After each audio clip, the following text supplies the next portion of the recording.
Hey guys, jadi nanti pemilu kalian pilih siapa nih? Aku tetap pilih paman itulah, karena visi dan misi gue tak berat mantap.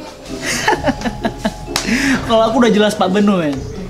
Lulus seleksi, posternya ada di mana-mana. Habis itu ganteng lagi. Mantap. Ah males, mending Simus golput aja. Calegnya pun gak ada yang Simus kenal, mending bobo aja di rumah. Yoshi nah, mana payah tajakan TPS-nya.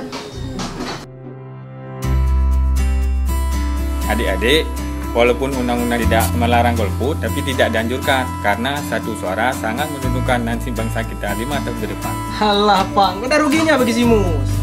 Tentu ada. Betul tuh adik-adik, maka dari itu jangan golput. Stop golput.